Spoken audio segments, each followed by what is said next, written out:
অনেকে হয়তো বলবে যে কি সোশ্যাল মিডিয়া দেখে না, তাহলে এই পোস্টগুলো কারা দেয়? এগুলো তো জিন ভূত কেউ দিচ্ছে না।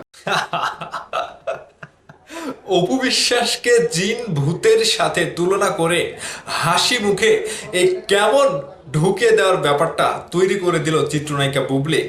শিখতে হবে, হ্যাঁ, স্মার্টলি স্মার্টলি সুন্দরভাবে জবাব দেওয়াটা শিখতে হবে বুবলির কাছ থেকে। অনেকে এসে খারাপভাবে মন্তব্য করা, অনেকে এসে চটে যাওয়া, অনেকে এসে মুখ ভেঙচে দেওয়া, অনেকে এসে পাল্টা আক্রমণ করা, পোস্ট দেওয়া, কিন্তু সে কোনো কিছুই করলো না চিত্রনায়িকা বুবলি। জাস্ট অপু বিশ্বাসকে হাসি মুখে পাল্টা জবাবটা দিয়ে দিল।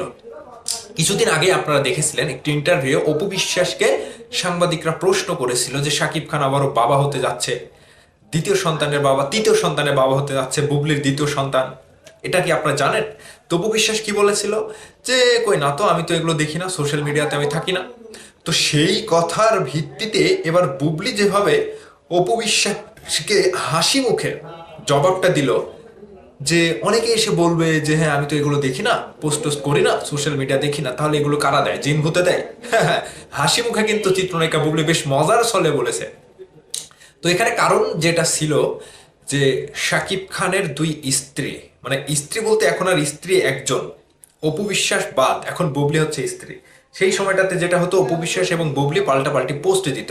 ওই যে একটা জয়ের জন্মদিনে বুবলি তার বেবি বাম্পের ছবি পোস্ট করেছিল, এটা নিয়ে অনেক নাড়াচাড়া হয়েছিল, একটা তুমুল আকারের আলোচনা হয়েছিল যে জয়ের জন্মদিন সেদিনই বুবলি ইচ্ছে করে হিংসে করে তার বেবি বাম্পের ছবিটা পোস্ট করেছে।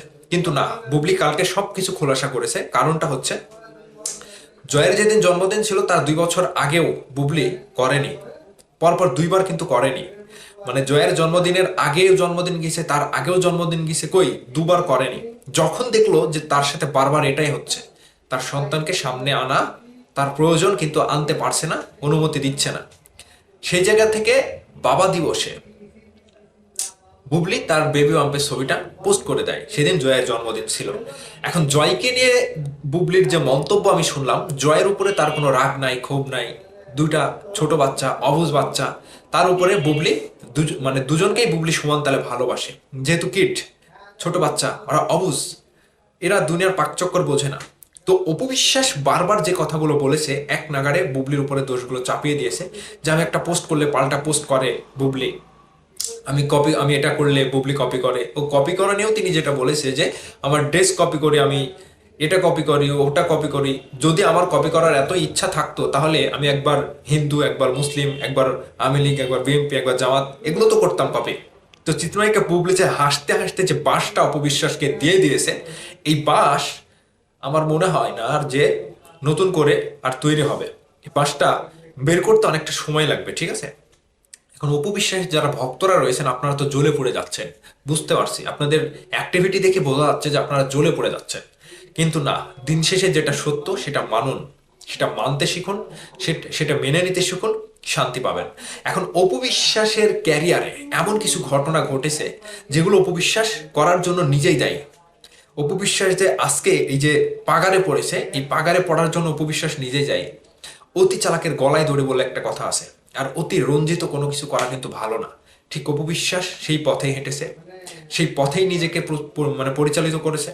এখন অপু বিশ্বাসের এই এই সময়টাতে তিনি যে থলকুল সবকিছু হারিয়ে ফেললো, এবং শাকিব খান বুবলিকে অনুমতিটা দিয়েছে বলেই বুবলি টিভির পর্দায় এসে এত বড় একটা কথা তিনি বলতে পেরেছে, যে না আমি নট ডিভোর্স, আমি এখনো শাকিব খানের স্ত্রী।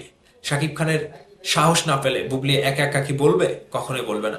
তো অপবিশ্বাস যেভাবে মিডিয়াতে এসে কথা বলে, একে ভেংসি কাটে, ওকে ভেংসি কাটে, এই অভ্যাসগুলো অপবিশ্বাসে বাদ দেওয়া উচিত। এই যে স্মার্টনেস বুবলির কাছ থেকে শিখতে হবে। একজনকে যদি খোঁচাও মারেন, একজনকে যদি পাল্টা জবাবও দেন, সেটা হাসি মুখে কিভাবে দেওয়া যায় বুবলি কিন্তু জানে। হ্যাঁ, বুবলি অস্থির লেভেলের একটা বিনোদন দিয়েছে গতকালকের সেই ইন্টারভিউয়ে। যেই বিনোদনে অনেকেরই নাচানাচি শুরু হয়ে গেছে এবং অনেকেরই দৌড়াদৌড়ি শুরু হয়ে গিয়েছে। আম পাতা জোড়া জোড়া, শাকিব খান বুবলি জোড়া জোড়া, ওরে বুবু সরে দাঁড়া, এরকম একটা কবিতা পড়ছে তারা। বিষয়টা এরকম হয়ে গেছে। এখন আপনাদের মতামত কমেন্ট করে জানাবেন। চিত্রনায়িকা বুবলির কথাগুলো শুনে আমার বিশ্বাস 100 জন লোকের মধ্যে 90 জন লোকই বলবে যে সে খুবই ভদ্র। আমার কথা যদি মিথ্যা হয়, আপনারা আবারও ইন্টারভিউটা ভালো করে দেখেন, ঠিক আছে? তারপরে বুবলিকে নিয়ে বলেন। আর অপু বিশ্বাসকে নিয়ে কি বলবেন? বুবলি যে অপু বিশ্বাসকে যেভাবে হাসতে হাসতে 5টা দিয়ে দিল, এখন অপু বিশ্বাসের কি অবস্থা খোঁজ খবর নেন।